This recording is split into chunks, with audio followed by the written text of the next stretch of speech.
Hello everybody, suppose you might not recognise me, I've not been about for a little bit. Well, yeah, so I'm not Esther, maybe just as hairy.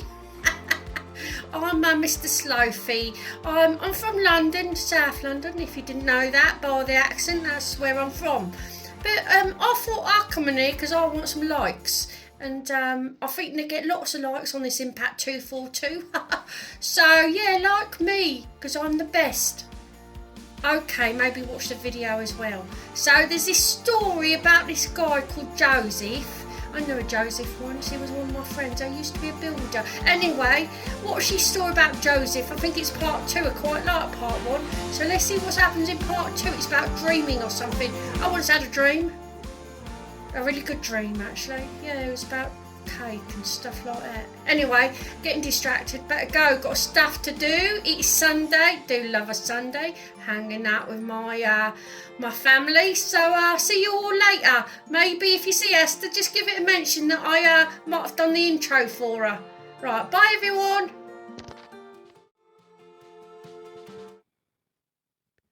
Joseph, Part 2. So here we are in the king's prison. Is this the end for Joe? This place can be so dangerous. There are no friends, just foe. But Joseph was never alone, even in the cell. God blessed him with kindness, so even in here he did well. When Joseph was in prison, he became like the caretaker. He looked after the new guys, a cupbearer and a baker.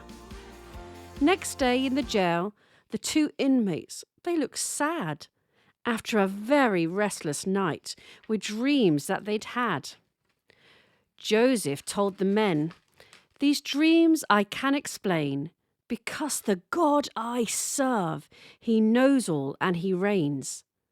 The cupbearer shared his dream, and Joe said it was great. "You will soon be out of here, no longer our inmate." Joseph then asked of him, "Please don't forget me. I showed you kindness. Tell the king to set me free."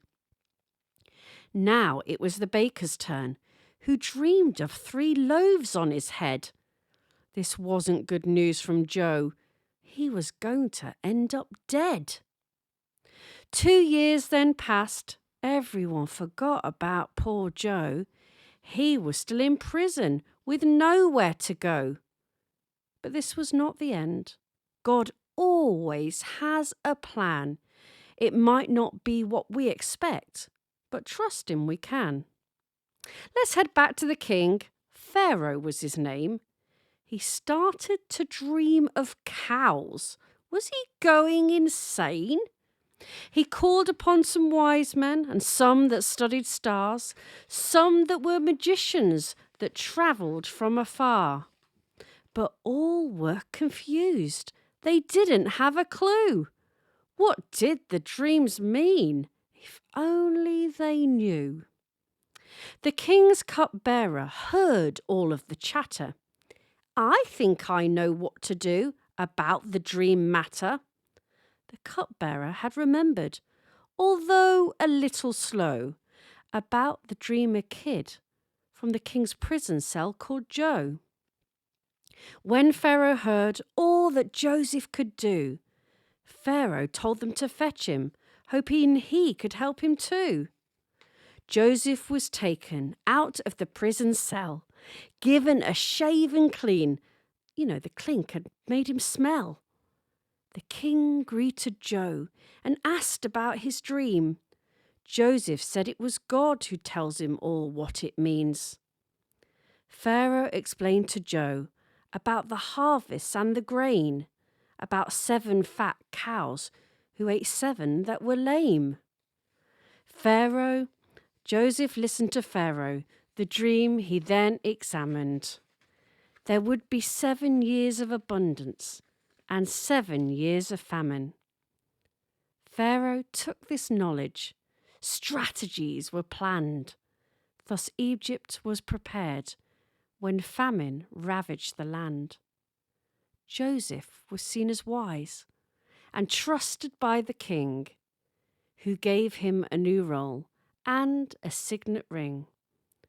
Joseph had been promoted. To what, I hear you ask me? Well, come back next week and I'll tell you in part 3.